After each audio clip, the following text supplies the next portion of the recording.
누가복음 20장입니다. 20장 오늘 이 말씀을 다 외울 것 같네요. 하도 여러 번을 읽어가지고 27절에서 40절 말씀입니다. 부활이 없다 주장하는 사두개인 중 어떤 이들이 와서 물어가로되 선생님이여 모세가 우리에게 써주기를 사람의 형이 만일 아내를 두고 자식이 없이 죽거든 그 동생이 그 아내를 취하여 형을 위하여 후사를 세울지니라 하였나이다. 그런데 7형제가 있었는데 맏이 아내를 취하였다가 자식이 없이 죽고 그 둘째와 셋째가 저를 취하고 7이 다 그와 같이 자식이 없이 죽고 그 후에 여자도 죽었나이다. 7이 다 저를 아내로 취하였으니 부활 때에 그 중에 네 아내가 되리이까. 예수께서 이르시되 이 세상의 자녀들은 장가도 가고 시집도 가되 저 세상과 및 죽은 자 가운데서 부활함을 얻기에 합당한 여김을 입은 자들은 장가가고 시집가는 일이 없으며 저희는 다시 죽을 수도 없나니 이는 천사와 동등이요 부활의 자녀로서 하나님의 자녀임이니라. 죽은 자의 살아난다는 것은 모세도 가시나무 떨기에 관한 글에 보였으되 주를 아브라함의 하나님이요 이삭의 하나님이요 야곱의 하나님이시라 칭하였나니 하나님은 죽은 자의 하나님이 아니요 산 자의 하나님이시라. 하나님에게는 모든 사람이 살았느니라 하시니 서기관 중 어떤 이들이 말하되 선생님이여 말씀이 옳으니이다 하니 저희는 아무것도 감히 더 물을 수 없음이더라. 아멘. 오늘 본문에 누가 등장하는가 하면 사두개인이 등장합니다. 그럼 이 사두개인들은 누구냐라고 이야기하면 여러 설이 있는데 대체로 사독 제사장을 따르는 자들과 사독 제사장의 후손들이라 이렇게 이야기를 해요. 당시에 이들은 이 권력에 빌붙어서 현실에 대해서 굉장히 만족을 했다. 이런 이야기가 있습니다. 그런데 성경에는 그냥 이들은 부활을 믿지 않고 영의 존재도 믿지 않고 천사도 믿지 않는다. 그렇게만 나와 있어요. 그리고 이들이 사두개인이니까 어쨌든 제사장과 연결되어 있으니까 이들의 그 출생 신분이 어느 쪽이냐라고 추적해 들어가면 아마 사독 계열이다 이렇게 들어가는 거예요. 이들은 주로 모세 오경만 믿는다 이렇게 이야기를 하는데 천사의 존재를 믿지 않는 걸 보게 되면 창세기도 안 믿는 것 같아요. 그리고 부활을 믿지 않는 걸 보면 에녹이 죽지 않고 주님이 데리고 갔잖아요. 그거는 영생불사는 믿었는지 모르겠어요. 만일에 창세기도 믿었다면. 아무튼 이런 사람들입니다. 이런 사람들인데 이들이 어쨌든 모세 오경을 인정하고 말씀을 믿고 있는 상황이에요. 그러면 나머지 사무엘 상하나 열왕기 상하는 이들이 믿었을까 믿지 않았을까 라고 이야기하면 지금 이들이 하는 말을 보면 취사 선택을 한 거예요. 그렇게 보면 우리들은 바리새인들 편에 설 수 있죠. 바리새인들은 이 성경 전체를 믿었다라고 이렇게 이야기를 할 수 있잖아요. 그런데 바리새인들이나 이 사두개인들이나 이들은 모두가 다 취사 선택을 하는 겁니다. 하나님의 말씀을 믿는다 하더라도 자기들 입맛에 골라서 말씀을 해석하고 적용을 하는 거예요. 그래서 오늘 이들이 질문하는 내용을 들여다보게 되면 이들의 질문 자체가 구약 성경을 어떻게 해석하는가 그 해석법이 나와요. 그리고 이들이 질문했었고 예수님이 답변한 이후에 서기관들이 등장하죠. 서기관들은 주로 바리새인 계열이거든요. 바리새인들이라고 보셔도 됩니다. 그들은 예수님의 말에 100% 동의를 하거든요. 그러면 이 서기관들과 바리새인들은 성경을 어떻게 해석했는가 그것도 알 수 있는 대목이에요. 자, 먼저 여기에서 이 사두개인들이 예수님께 질문하는 내용을 한번 보게 되면 이들은 부활이 없다고 주장을 해요. 그러면 우린 당장 이렇게 생각할 수 있잖아요. 어떻게 부활이 없다고 말할 수 있느냐 라고 이야기할 수 있죠. 근데 부활이 있습니까? 참 이 질문이 어려운 거예요. 무슨 얘기인가 하면 부활신앙이라는 것은 누구나 다 갖고 있어요. 불교도 부활신앙을 갖고 있잖아요. 안 그래요? 죽었다가 뭘로? 사람으로 날 수 있잖아요. 착하게 살면, 업보가 좋으면. 그러면 불교만 갖고 있어요? 일반 교회 안 다니는 사람, 제사 지내는 사람들 다 부활신앙 갖고 있잖아요. 죽어서 만난다. 그게 부활이지. 다른 부활이 있습니까? 사도계인들이 부활이 없다라고 주장했을 때 그냥 막무가내로 주장하는 게 아닙니다. 성경을 갖고 주장하는 거예요. 성경을 갖고.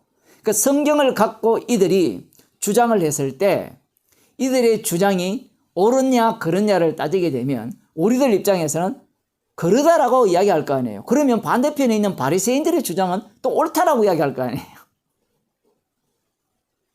그러니까 부활이 있다 없다가 하나도 중요하지 않습니다. 오늘 본문은 부활에 대한 이야기가 아니에요. 그럼 무엇에 대한 이야기냐? 거기에 대해서 한번 추적에 들어가 봅시다. 여기에 보면 한 예를 듭니다. 이들이 무슨 예를 드는가 하면 창세기를 또 믿는 것 같아요. 신명기 25장에 보면 어떤 내용이 나오는가 하면 계대 결혼법이 나옵니다. 신명기 25장을 한번 보겠습니다. 25장 5절에서 10절입니다.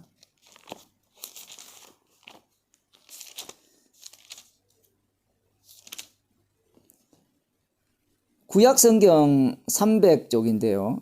제가 읽어드릴게요. 형제가 동거하는데 그 중 하나가 죽고 아들이 없거든 그 죽은 자의 아내는 나가서 타인에게 시집가지 말 것이요. 그 남편의 형제가 그에게로 들어가서 그를 취하여 아내를 삼아 그의 남편의 형제된 의무를 그에게 다 행할 것이요. 그 여인의 낳은 첫 아들로 그 죽은 형제의 후사를 있게 하여 그 이름을 이스라엘 중에서 끊어지지 않게 할 것이니라.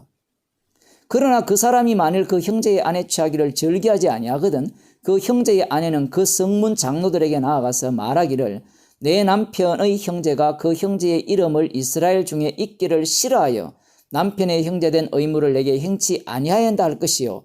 그 성읍 장로들은 그를 불러다가 이를 것이며 그가 이미 정한 뜻대로 말하기를 내가 그 여자 취하기를 절개 아니하리라 하거든 그 형제의 아내가 장로들 앞에서 그에게 나아가서 그의 발에서 신을 벗기고 그 얼굴에 침을 뱉으며 이르기를 그 형제의 집 세우기를 절개 아니하는 자에게는 이같이 할 것이니라 할 것이며 이스라엘 중에서 그의 이름을 신 벗기운 자의 집이라 칭할 것이니라.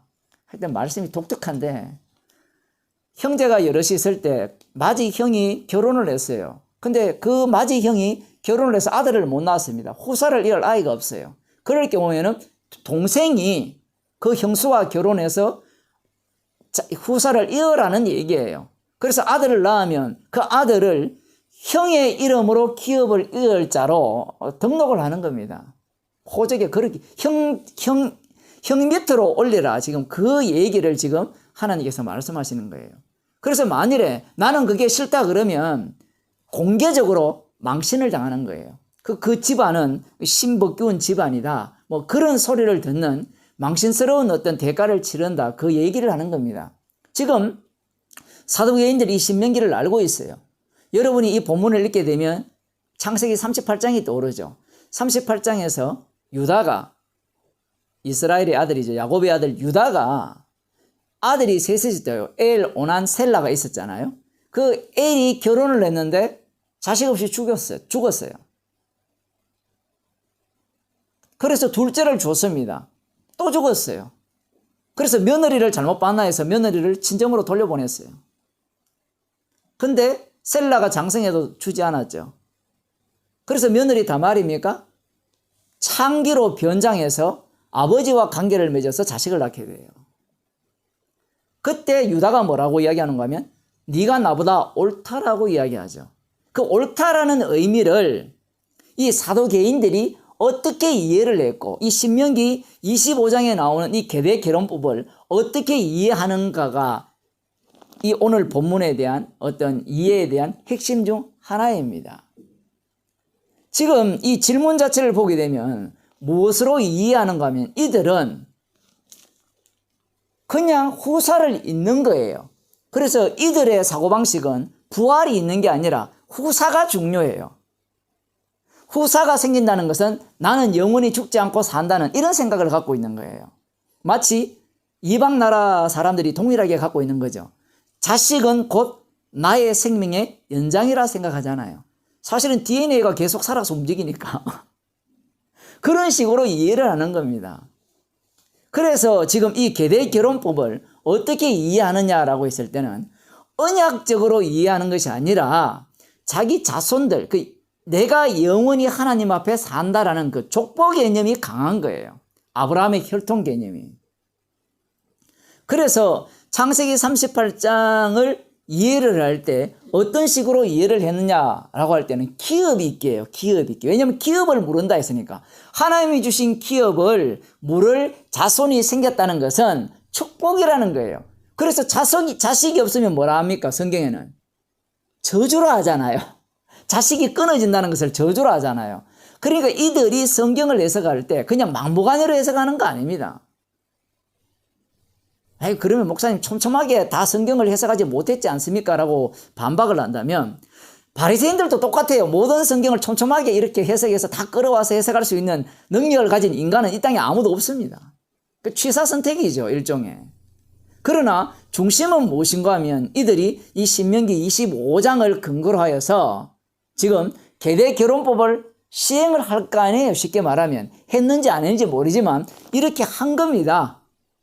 했을 때 예를 들어 바리새인들도 이 계대결혼법을 했고 예를 들어 사두개인도 계대결혼법을 했다라고 쳤을 때 지금 부활을 이야기를 할 때 문제가 발생하는 거예요. 사실은 계대결혼법은 부활 이야기가 아니거든요.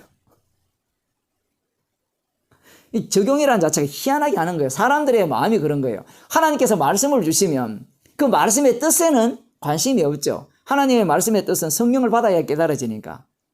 그러면 어디에 관심이 있을까요? 자기가 관심 있는 분야에 그 말씀을 적용하고 해석해내는 겁니다.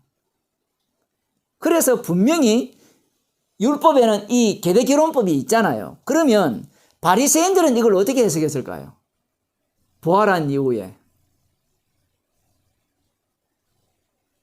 지금 사두개인들이 공격했잖아요. 7명의 형제가 있는데 뭐 7자라고 한 이유는 이 끝까지 가보겠다는 이제 의도로 이야기를 했다라고 이야기하는데 7명 형제가 있는데 한 여자랑 결혼을 한 거예요. 그럼 다 죽었어요. 그리고 부활 때 7명의 남편과 1명의 여자가 다 부활했어요. 그럼 누구의 아내가 되느냐의 질문이에요. 누구의 남편이 되느냐의 질문이죠. 사도개인은 부활이 없으니까 그 질문에 대해 답변할 필요가 있습니까? 없습니까? 없죠. 그러면 부활이 있다라고 하는 바리새인들은 이 질문에 대해서 답변을 해야 돼요? 말아야 돼요? 해야 되죠. 그럼 어떻게 답변할까요? 강큰 인간들은 같이 산다. 다 천국은 남편 7에 아내 1명 살아도 천국이다. 이게 여러분 불가능한 이야기일 것 같죠? 이 천국론 이야기할 때 이런 사람들이 많습니다. 의외로. 천국에는 어떤 모습으로 가는가 하면 분명히 썩을 것으로 신고 썩지 않을 것으로 거둔다 했거든요. 그럼 이것은 썩을 몸이에요. 그럼 새로운 몸을 입는다 했거든요. 그런데 사람들이 무슨 생각을 자꾸 갖고 있는가 하면 말씀을 못 믿으니까 예를 들어 제가 한쪽 다리가 없다 치면 부활하면 한쪽 다리 없이 부활한다는 거예요. 왜냐하면 태어날 때부터 다리가 없이 태어났기 때문에 다리 없이 부활하는 것이 그 사람이잖아요. 단지 지금 이 세상과 하나님 나라의 부활한 세계의 차이점이 뭔가 하면 그 다리 없음이 전혀 불편함을 모른다는 거예요. 그런 얘기 의외로 사람들한테 통하는 겁니다. 지금 제가 이런 얘기를 하는 이유가 이 바리새인들이 이 질문에 대해서 어떤 식으로 답변을 할 거냐 이 얘기예요. 방금 그런 식으로도 답변할 수 있겠죠. 근데 안 나와 있어요. 거기에 대한 답변이. 그럼 바리새인들이 그것은 믿음이 좋으면 어떻게 처리하는가 하면요. 하나님께서 알아서 할 일이다. 이렇게 설명하는 거예요. 얼마나 좋은 대답입니까? 하나님께서 그 일은 우리가 할 일이 아니라 하나님이 친히 알아서 처리할 일이다. 우리는 그걸 믿는 거죠. 단지 우리가 믿는 것은 부활이지 그 다음에는 어떻게 될지 모르겠다라고 이야기를 하는 거예요. 성경적이죠. 왜냐하면 거기에 대한 이야기가 안 나와 있으니까. 사두개인들이 머리가 비상한 사람들입니다. 바보들이 아니에요. 예수님이라면 어떻게 답변할 거냐? 그것도 예상을 했겠죠. 질문하는 자는 답을 갖고 질문을 하게 되기 때문에 항상. 요거는 예수라는 사람이 어떻게 질문할 거냐? 이것은 이들이 자기들이 생각할 수 있는 모든 방면을 생각해서 내린 결론이거든요. 물론 어떤 사람은 저 아버지가 사두개인이니까 나도 사두개인인 사람이 많죠. 물론 그런 사람 얼마나 많습니까? 세뇌당해가지고. 아버지가 목사니까 딸도 목사고, 아들도 목사고.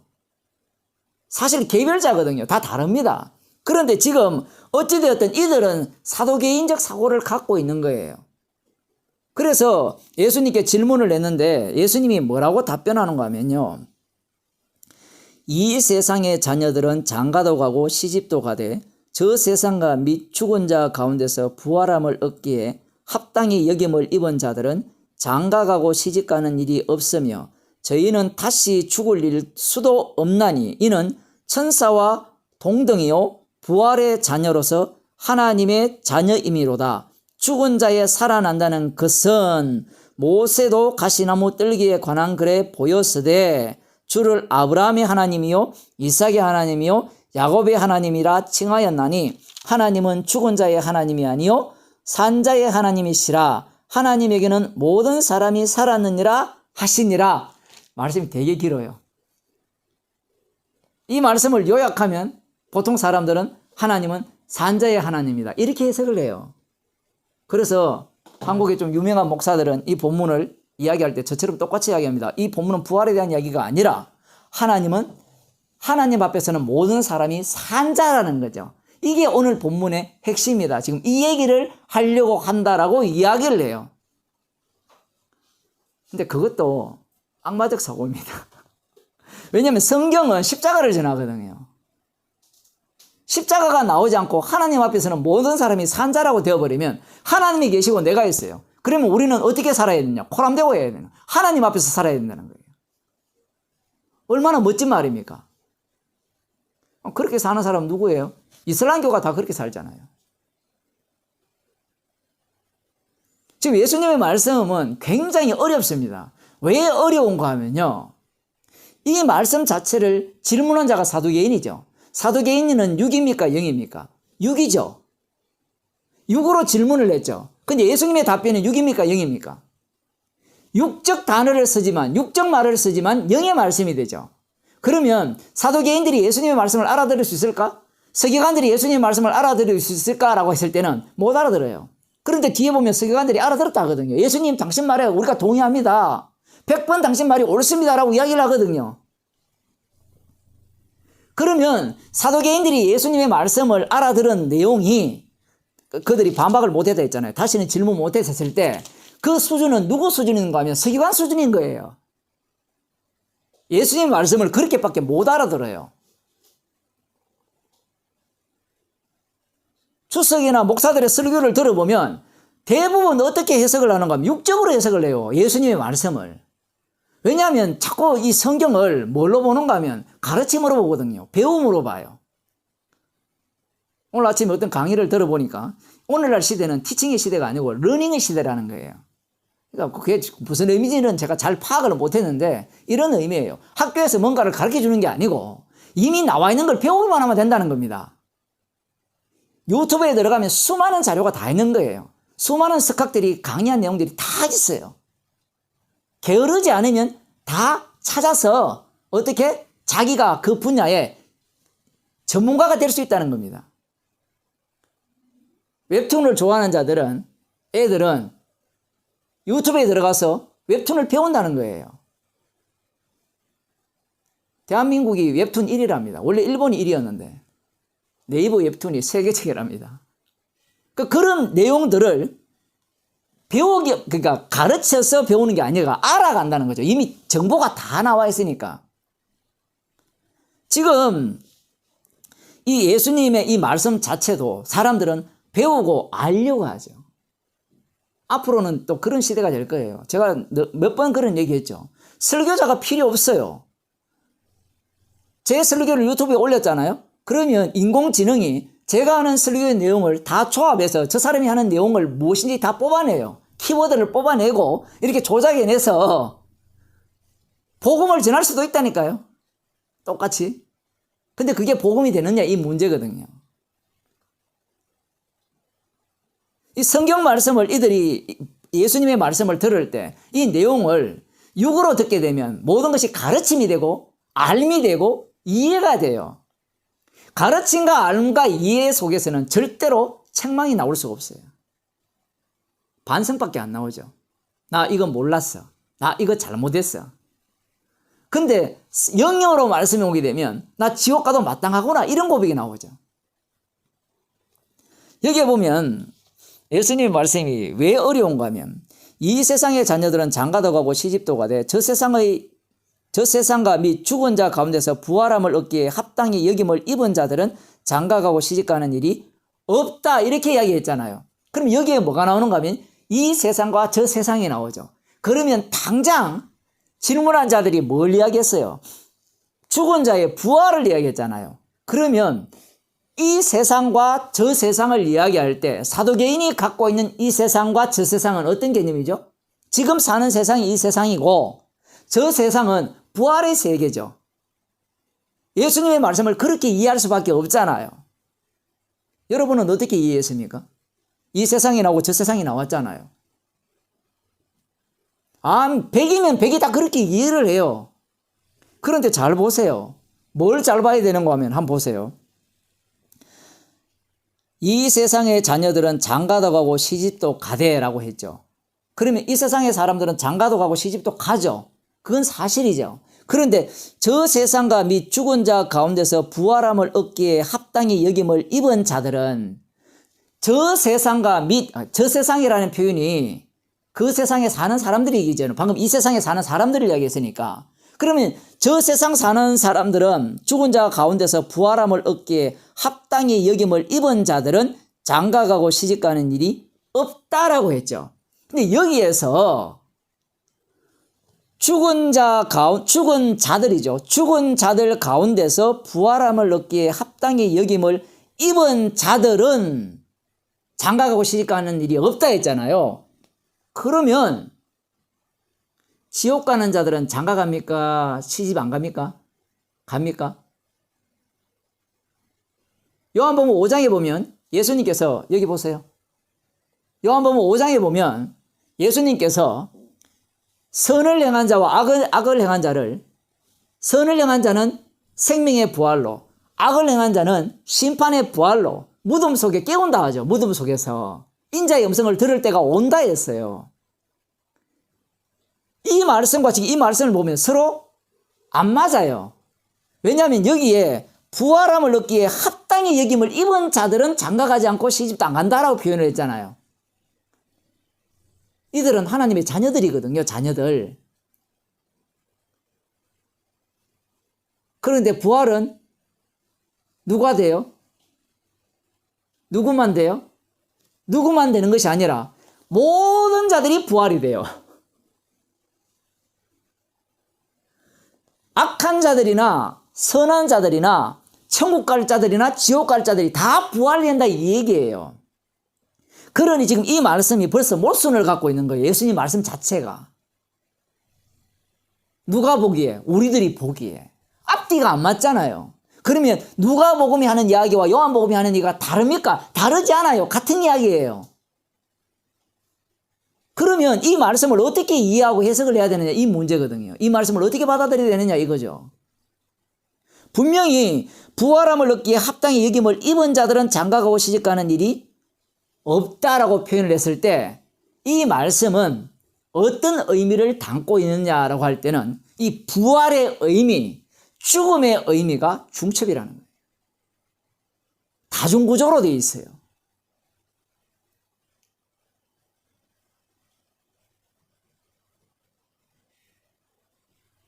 여러 가지 의미를 담고 있다 이 얘기입니다. 그렇지 않으면 이 말씀 자체가 문제성이 있죠. 왜냐하면 악을 행한 자도 함을 얻기에 합당한 자들이잖아요. 왜? 심판받기 위해서 부활해야 되기 때문에. 그 다음 보면 시집가는 일이 없으며 저희는 다시 죽을 수도 없나니 이는 천사와 동등이요 부활의 자녀로서 하나님의 자녀입니다. 여기 나오죠. 하나님의 자녀라 했잖아요. 하나님의 자녀는 지옥 가는 자가 아니잖아요. 그러면 이들은 부활함을 얻기에 합당한 자가 되잖아요. 부활함을 얻기에 합당한 자는 하나님의 자녀뿐입니다. 이들은 시집도 안 가고 장가도 안 가죠. 죽을 수도 없다라고 표현을 하잖아요. 이렇게 이야기를 하고 이제 모세 이야기를 하는데 이 이야기만 해도 옆에 있던 서기관들이나 바리새인들은 신이 났죠. 내 편은 아니더라도 내 의견에 동조만 해줘도 기분 좋은 거잖아요. 그렇지 않습니까? 예수님 말씀을 못 알아들어서 그래요. 이 말씀의 의미가 무엇인지. 요한계시록을 보게 되면 어떤 말씀이 나오는가 하면 요한계시록 20장에 보면 둘째 사망이 나와요. 그러니까 첫째 부활에 참여한 자는 둘째 사망의 해를 받지 않는다라고 말씀합니다. 이게 뭐 휴거 이후에 어쩌고 이런 이야기가 아니에요. 이미 그리스도 안에 있는 자는 주님과 함께 죽고 다시 살리심을 받았기 때문에 첫째 부활에 참여한 자예요. 그런 자들은 둘째 사망의 해를 입지 않아요. 둘째 사망이 무엇인가 하면 영원한 지옥이에요. 그리고 첫째 부활에 참여한 자는 첫째 죽음에 들어갈까요? 안 들어갈까요? 들어가기도 하고 안 들어가기도 하는데 인간들 입장에서 보면 죽죠. 육체적으로. 주님 입장에서 보면 자는 거예요. 죽지 않아요. 이미 한 번 죽었기 때문에 두 번 죽는 거잖아요. 만일에 그렇게 된다면. 성도는 두 번 죽는 게 없어요. 이미 그리스도 안에서 영원히 산 것이 돼요. 그러니 예수님의 말씀은 부활을 이야기하는 게 아니에요, 지금. 부활을 이야기하는 게 아니에요. 뭘 이야기하느냐? 그게 이제 뒤에 나옵니다. 뒷부분에 보면 예수님께서 이런 말씀하시죠. 모세도 가시나무 뜰기에 관한 글에 보였으되 주를 아브라함의 하나님이요 이삭의 하나님이요 야곱의 하나님이라 칭하였나니 하나님은 죽은 자의 하나님이 아니요 산 자의 하나님이시라. 하나님에게는 모든 사람이 살았느니라 하시니라 라고 말씀을 하시죠. 그러면 사람들이 이 본문을 볼 때 무엇에 주목하는가 하면 하나님 앞에서는 모든 사람이 산자고 하나님은 산자의 하나님이 다에 주목을 하잖아요. 그러면서 뭘 빼버립니까? 아브라함의 하나님, 이삭의 하나님, 야곱의 하나님을 빼버려요. 언약을 빼버린다 이야기입니다. 언약을 빼버리면 뭐가 남겠어요? 예수님이 해석에 하면 산자의 하나님만 남죠. 죽은 자의 부활이 남는다는 겁니다. 쉽게 말하면 그게 말씀의 핵심일까요? 오늘 본문이 그 얘기를 하는 걸까요? 아니에요. 지금 아브라함과 이삭과 야곱의 하나님이라 이야기를 했잖아요. 기본적으로 모든 인간은 하나님 앞에서 산 자들입니다. 죽은 자가 없어요. 그 실제 예가 요한복음 11장에 나오잖아요. 나사로야 일어나라 할 때 죽은 자가 어떻게 음성을 들어요? 살았으니까 듣는 거잖아요. 그 주님 앞에서는 다 산 자예요. 그러면 산 자가 핵심이 아니잖아요. 아브라함의 하나님, 이삭의 하나님, 야곱의 하나님을 말씀하심으로 말미암아 모든 인간은 누구를 증거하기 위한 산자냐 이 얘기예요. 모든 인간은 죽은 자가 없어요. 지금까지 죽은 자가 없어요. 죽은 분은 딱 한 분이 계시죠. 하나님 아들 예수 그리스도. 선악과를 따먹는 애는 정령 죽으리라 했죠. 근데 그 죽음의 의미를 아는 인간은 이 땅에 아무도 없습니다. 하나님의 아들이 오셔서 그 아들만이 진짜 죽음을 아셨죠.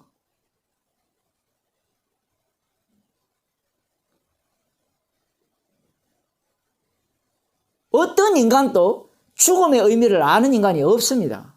그러면 죽음의 의미를 모르니까 부활을 알까요, 모를까요? 기껏 알아봤자 죽은 자의 부활입니다. 열왕의 상황에 나오죠. 엘리야가 죽은 자를 살리죠. 그 과부의 아들을 살려주고 수넴 여인의 아들도 엘리사가 살려주잖아요. 심지어 엘리사의 무덤에 이 모압 도적대가 쳐들어왔을 때 장례식 치르다가 그 무덤에 빨리 집어 던지고 도망갔어요, 시체를. 장례식 하다가. 근데 엘리사의 뼈에 닿자마자 그 사람이 살아나 버렸어요, 죽은 자가. 이런 내용을 성경에 다 기록해 놨거든요. 그러면 그런 것들을 바라볼 때 사람들이 어떤 식으로 부활을 이해하느냐. 죽은 나사로가 살아났을 때, 과부의 아들이 살아났을 때 그것을 어떻게 보느냐 했을 때는 육의 연속이에요. 육의 연속. 왜냐하면 육에 속한 자들은 그 이상을 볼 수가 없는 겁니다. 근데 예수님께서 하시는 말씀에 이 부활이라는 자체는 어떤 내용을 담고 있냐 했을 때는 십자가의 죽음을 담고 있죠.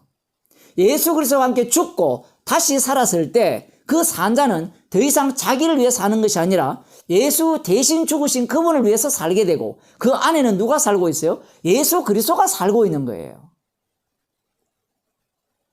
아브라함과 이삭과 야곱의 하나님이라 했을 때 아브라함이 아브라함 되죠.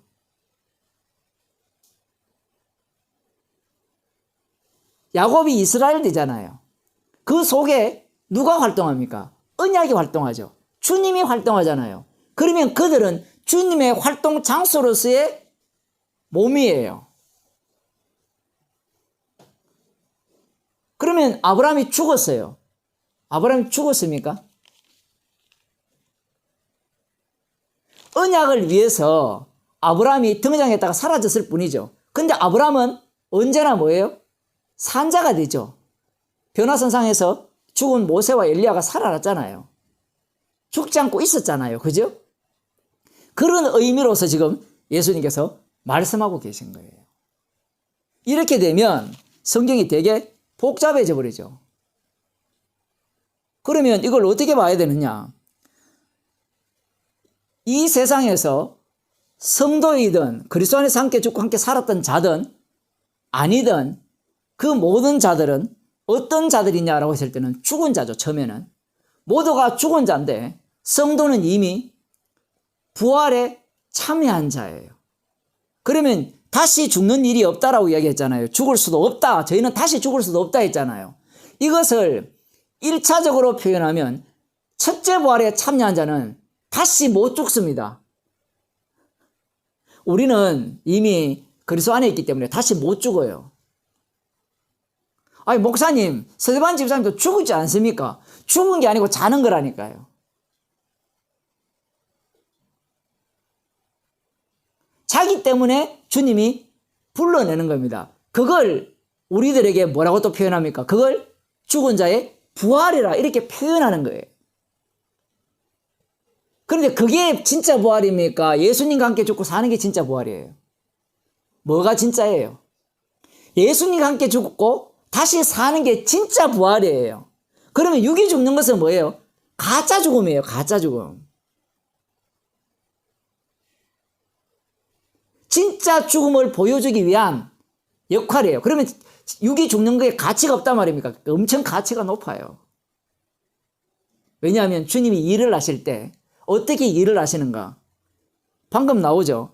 가시나무 뜰기에 관한 글에 보였다 하죠. 가시나무 뜰기가 어떤 기능을 했습니까? 해필 예수님께서 왜 이런 표현을 썼을까? 그게 되게 궁금하거든요.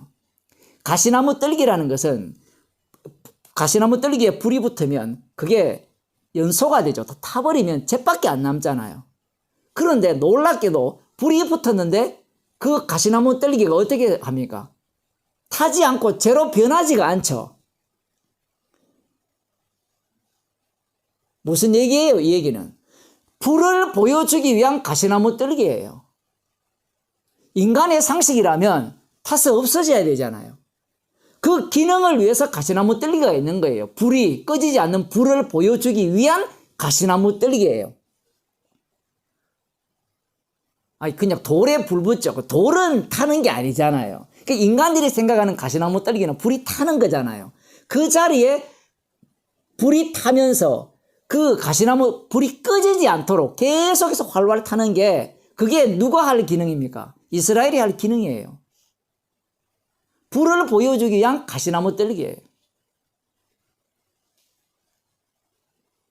그것이 모세가 할 기능이고 언약을 이루기 위해서 동원되는 모든 인간들이 할 기능이에요. 즉 그래서 이 가시나무 떨기에 관한 글을 이야기하면서 우리가 볼 때는 부활을 이야기하는 것 같은데 아브라함의 하나님, 이삭의 하나님, 야곱의 하나님은 죽은 자의 하나님이 아니요 산 자의 하나님이라 라고 표현하심으로 말미암아 하나님은 언약의 하나님이라 이 얘기예요. 들리기로는 산 자의 하나님이네, 죽은 자의 하나님이 아니네, 지금 이 얘기로 들리는 거예요. 그렇게 되면 나중에 이 서기관들은 예수님의 말씀에 아멘하고 동의를 해버렸잖아요. 그럼 이들이 믿음 있는 자가 되잖아요.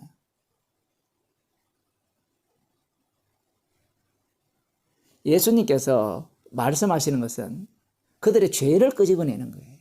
우리는 자꾸 예수님 뭔가 정답을 이야기하는 것 같잖아요. 예수님이 정답을 알려주는 게 아니에요.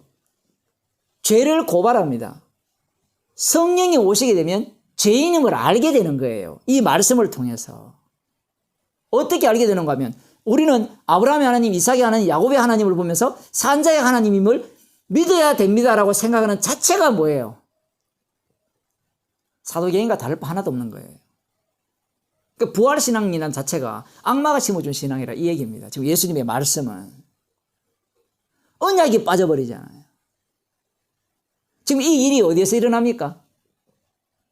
성전에서 일어났거든요. 성전을 예수님이 뭘로 규정했어요? 강도의 소굴로 규정했거든요. 그 강도의 소굴의 모습이 어떤 모습인가 하면 말씀대로 어쨌든 모세오경을 이렇게 믿고 따르건다 하는 자들이 예수님을 공격하죠. 또 한쪽은 어때요? 예수님의 말씀에 동의하죠. 이 모습 자체가 강도의 소굴이에요. 아니 예수님의 말씀에 동의하는데 그게 무슨 강도 짓이냐라고 할지 모르지만 인간은 예수님의 말씀에 동의할 인간이 없어요. 예수님의 말씀 앞에 죄인이 돼야 되죠. 그래서 예수님이 다 이루신 그 십자가를 자랑하는 인간으로 나와야 됩니다. 그런데 여기에서는 어떤 태도로 보이는가 하면 동의합니다. 내 그 의견에 예수 당신의 말에 내가 같은 마음이에요. 정말 참 답변을 잘했어요. 내가 저 사두개인들한테 하고 싶었던 얘기가 이런 겁니다. 이런 식이 되는 거예요. 오늘 말씀도 어떻게 적용할 수 있습니까? 하나님은 산자의 하나님입니다. 부활을 믿지 않는 저 인간들은 어리석은 인간입니다. 그럼 우리는 부활을 믿습니다. 그럼 우리는 무슨 인간이 돼요? 괜찮은 인간이 되죠.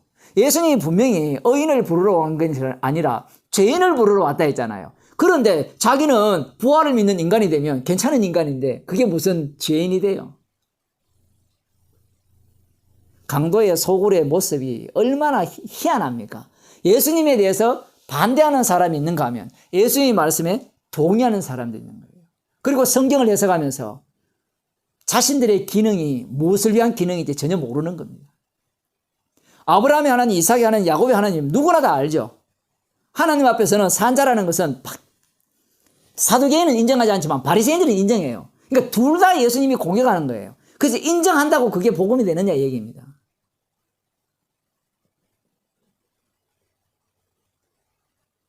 아브라함과 이삭과 야곱의 하나님, 그 하나님은 어떤 분으로 나타났어요?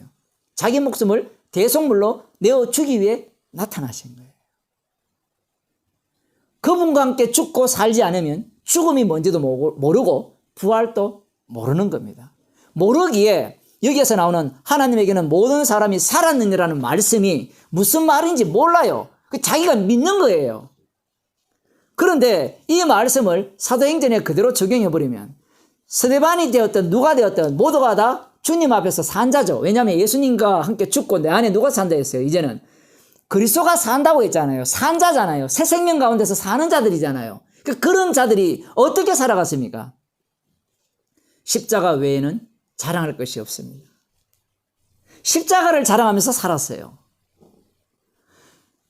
육신을 얻고 오신 그 하나님의 아들의 죽음이 하나님의 언약을 이루시고 만유의 주가 되셨다라는 것을 자신만만하게 증가하면서 살았어요. 그런 자들이 하나님 앞에서 산 자들이에요. 그리스도의 영을 받지 못한 자들은 하나님 앞에서 어떤 자들일까요? 그러면 죽은 자들이에요. 영을 못 받았잖아요. 정령 죽으리라는 그 말씀 속에, 예수 그리스도의 십자가 속에, 예수님이 십자가 달려 죽으신 그 속에 모든 인간이 죽었다는 것이 확정되어 버린 거예요. 어떤 인간도 산 자가 없어요. 그러니 죽음이 뭔지, 부활이 뭔지를 전혀 모르는 겁니다. 그 기껏해야 뭘 기억하는가 하면, 우리 몸이 부활합니다. 죽어도 부활합니다. 그래서 장례식에 가면 죽어도 부활하니까 너무 슬퍼하지 마시고 상심하지 마세요. 죽어서 꼭 엄마한테 가가지고 내 딸이 미안하다고 아빠 전해주세요. 허허허. 화양연가에 보면 그런 게 나와요. 그런 생각이 교인들이, 기독교인들, 예수 믿는 사람들이 다 갖고 있잖아요. 장례식에 가보세요. 뭘 위로합니까? 죽은 자의 부활을 위로하죠. 우리 나중에 주님 나라 가면 우리 만날 거라. 만나길 뭘 만나요? 장가도 안 가고 시집도 안 가고 천사와 같이 되는데.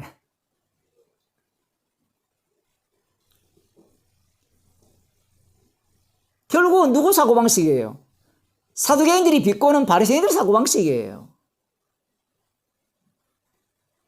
성령이 와버리면 모든 것이 깨어져 버리죠. 뭐라고 이야기합니까? 장가 간 자는 장가 안 간 자같이 가고, 안 간 자는 또 간 자같이 하고, 이 땅에 물건이 있는 자는 다 쓴 것 같이 하고, 쓸 수 없는 것 같이 하고. 아무튼 성경 말씀은 중심을 어디로 돌려버립니까? 십자가로 다 돌려버려요.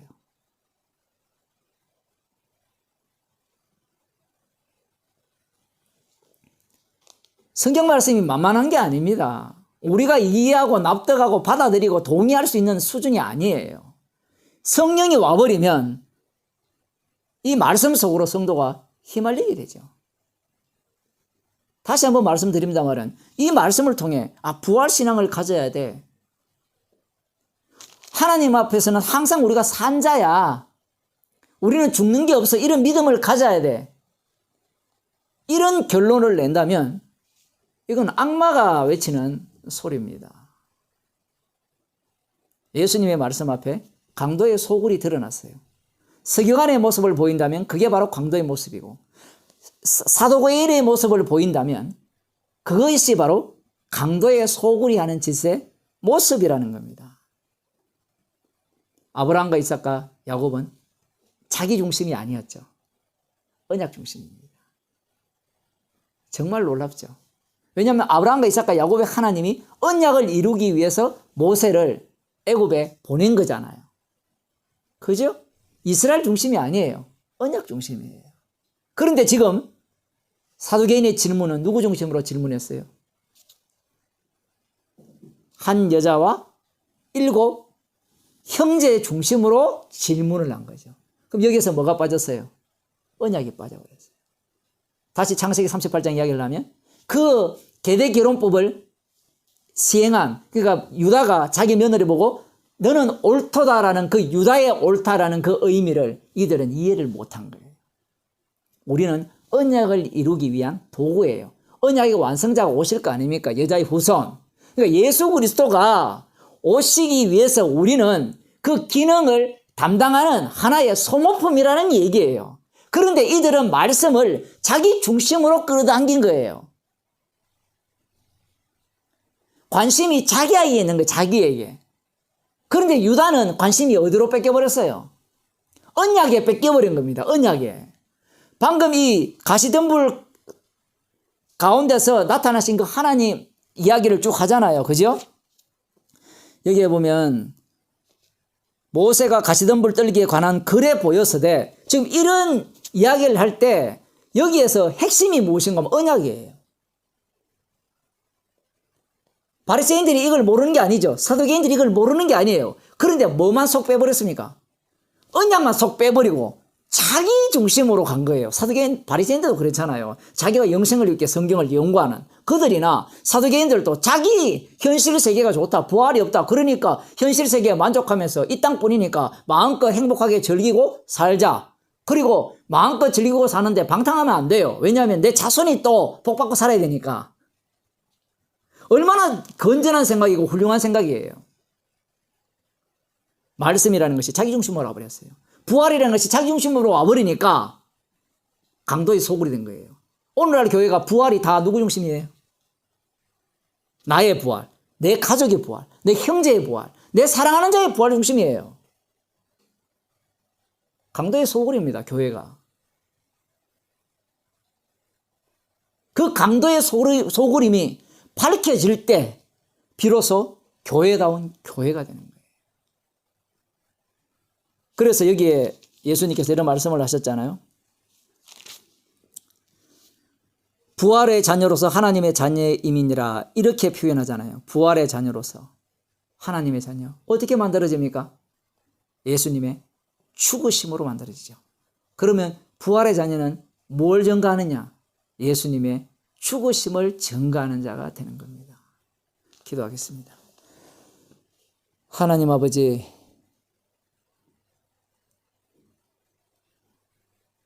죽음을 두려워하면서 일생에 매여 종노릇하기에 평생 살면서 관심이 부활에 있다는 것을 말씀을 통하여서 알아가게 하심을 감사드립니다.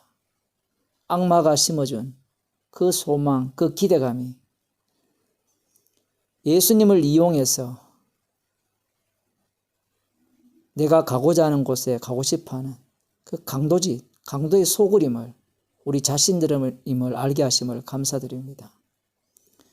십자가 외에는 자랑할 것이 없고 그 십자가의 피를 증거하기 하기 위해서 우리의 인생을 주님과 함께 죽이시고 다시 살리셔서 둘째 사망이 없는 그러한 세계 속에서 살아가게 하심을 감사드립니다.